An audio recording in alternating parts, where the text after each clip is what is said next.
Good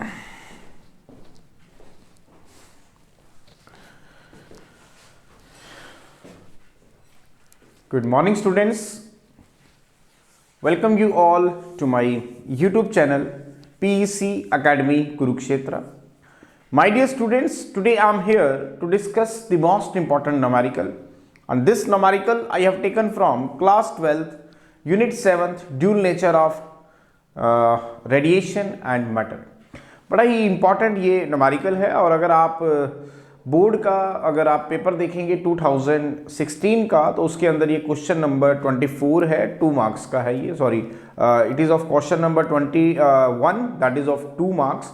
बड़ा ही important ये question है और एक सैम्पल पेपर अगर आप देखेंगे तो उसमें 2019 में इसको 1 नंबर का MCQ की फॉर्म में पूछा गया। तो इस तरह के जो क्वेश्चंस हैं ये आपको आगे भी देखने को मिल सकते हैं, तो आपको इस तरह के क्वेश्चंस अटेम्प्ट करने में प्रॉब्लम ना आए, that's why I am here making the video on this numerical and as early as possible I will upload this video on my YouTube channel PEC Academy Kurukshetra.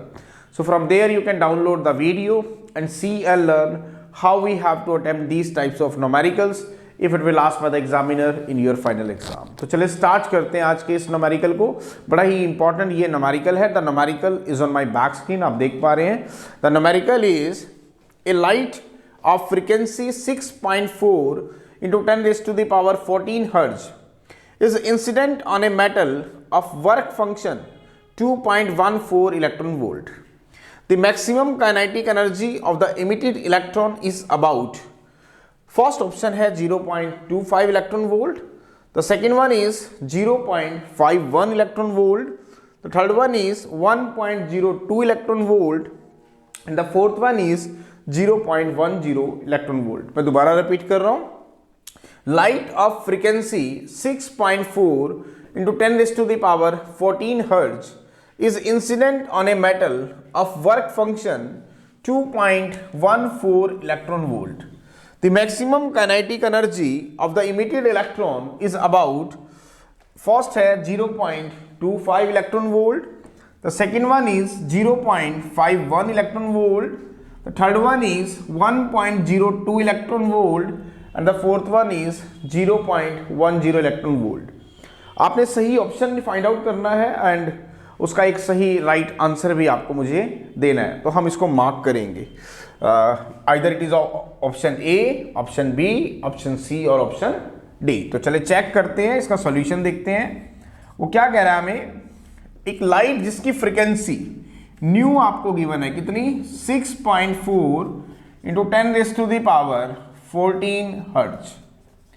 Light की frequency आपको given है and it is incident on a metal of work function. Work function को हम phi naught से denote करते हैं, that is 2.14 electron volt. It means 2.14 into 1.6 into 10 raise to the power -19 joule, because you know 1 electron volt की value होती है 1.6 into 10 raise to the power -19 joule. The maximum kinetic energy of the emitted electron, आपको kinetic energy को find out करना है।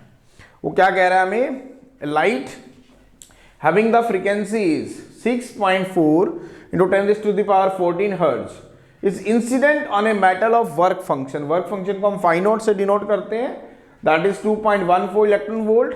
1 electron volt you know very well, that is 1.6 into 10 raise to the power -19 joule. तो यहाँ multiply कर देंगे, this is phi naught, you have to calculate the value of the kinetic energy of the emitted electron.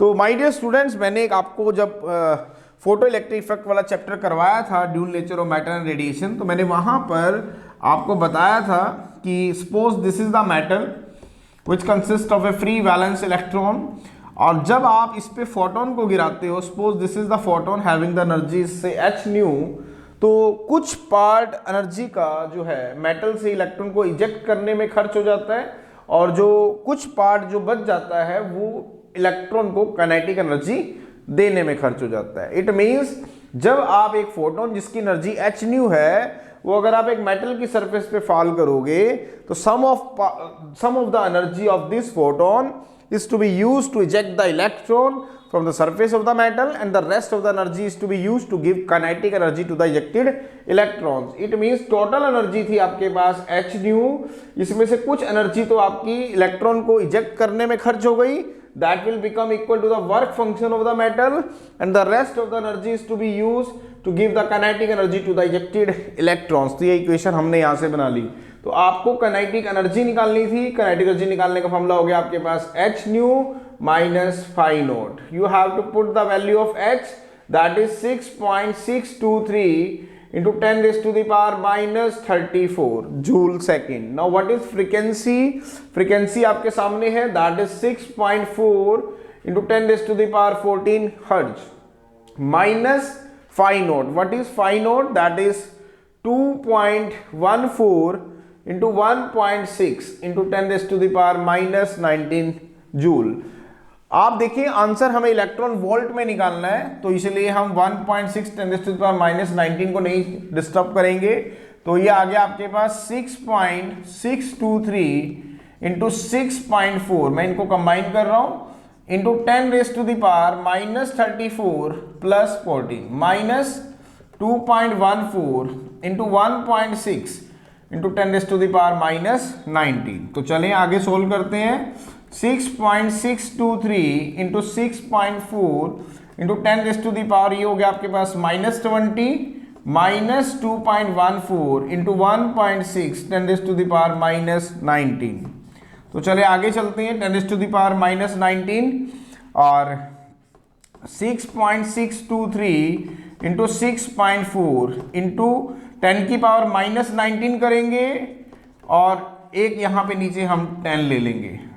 10 की power minus 20 को मैं कैसे लिख सकता हूँ? 10 की पावर माइनस 19, 10 की पावर माइनस 1, नीचे जाके वो हो जाएगा 10 माइनस 2.14 इंटू 1.6 इंटू 10 की पावर माइनस 19. दोबारा सोल्व करेंगे तो it comes out to be 6.623 into 6.4, 6.623 into 6.4 divided by आपके पास यहाँ आ गया 10. 1.6 से ऊपर मल्टीप्लाई कर दें, 1.6 से नीचे मल्टीप्लाई करेंगे तो 10 की पावर माइनस 19 माइनस 2.14 इंटू 1.6 10 की पावर माइनस 19.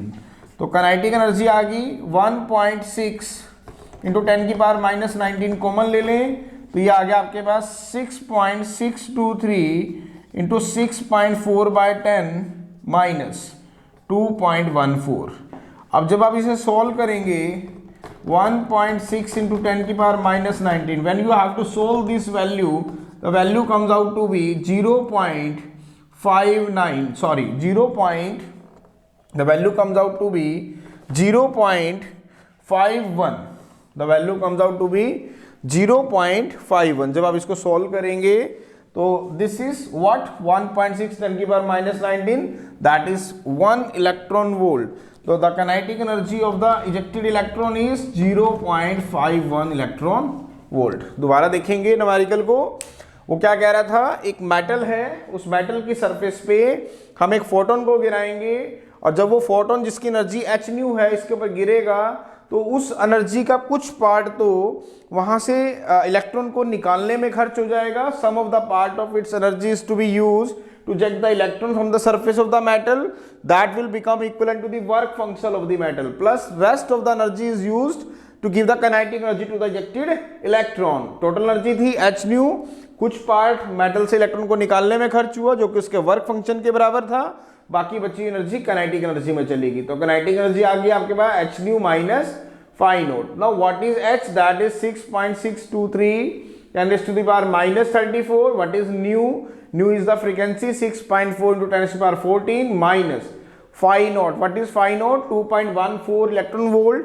1 इलेक्ट्रॉन वोल्ट की वैल्यू होती है 1.6 10 की पावर माइनस 19 जूल. तो it comes out to be 2.14 into 1.6 10 की पावर माइनस 19 जूल. तो काइनेटिक एनर्जी आ गई 6.623, 6.4 को मल्टीप्लाई करेंगे 10 की पावर माइनस 34 और दैट इज 10 की पावर 14. बेस सेम है तो पावर ऐड हो जाएगी. तो that comes out to be 10 की पावर माइनस 20 माइनस 2.14 इंटू 1.6 10 की पावर माइनस 19.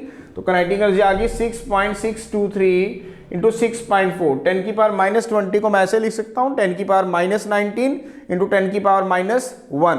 तो 10 की पावर -1 नीचे उतर जाएगा तो 10 दैट इज 10 की पावर -19 -2.14 इंटू 1.6 10 की पावर -19। तो काइनेटिक एनर्जी आ गई 6.623 इंटू 6.4। 1.6 से ऊपर मल्टीप्लाई करते हैं, 1.6 से नीचे। ऐसा इसलिए किया क्योंकि मुझे आंसर इलेक्ट्रॉन वोल्ट के अंदर देना है, तो मैं 1.6 10 की पावर -19 बाहर निकाल लूंगा ताकि वो इलेक्ट्रॉन वोल्ट में आ जाए। तो इसको मैंने 1.6 10 की पावर -19, यहाँ पे भी 1.6 10 की पावर -19 है, तो इसको बाहर निकाल लेते हैं। तो अंदर बच गया हमारे पास 6.623 into 6.4 by 10 -2.14। When you have to solve these values whose are to be enclosed in the bracket, the value comes out to be 0.51. And what is this? 1.6 10 की power -19 joule, that is 1 electron volt. So 0.51 electron volt. So this is the answer. That is, it means B is the right option. 0.51 electron volt. So this is the numerical. बड़ा ही important ये numerical था, और paper में जो इस तरह के numericals हैं ये 3 मार्क्स के आपके पूछ लिए जाते हैं। तो आपको इस तरह के नोमेरिकल्स अटेम्प्ट करने में प्रॉब्लम ना आए, that's why I am here making the video on this numerical, and as early as possible I will upload this video on my YouTube channel PEC Academy Kurukshetra. So from there you can download the video and see and learn how we have to attempt these types of numericals if it will asked by the examiner in your final exam. So at last, my dear students, again I am saying, if you like my videos, like my work, like my effort, then please don't be forget to subscribe my channel. My channel is PEC Academy Kurukshetra. तो अंत में मेरे प्यारे विद्यार्थियों, अगर आपको मेरा काम पसंद आ रहा हो, मेरे वीडियोस, मेरा चैनल, मेरे एफर्ट्स अगर आपकी प्रॉब्लम को सॉर्ट आउट करने में आपकी हेल्प कर रहे हो, तो प्लीज़ मेरे चैनल को सब्सक्राइब जरूर करें। My channel is PEC Academy Kurukshetra। धन्यवाद। जय श्री कृष्णा, जय गुरु जी।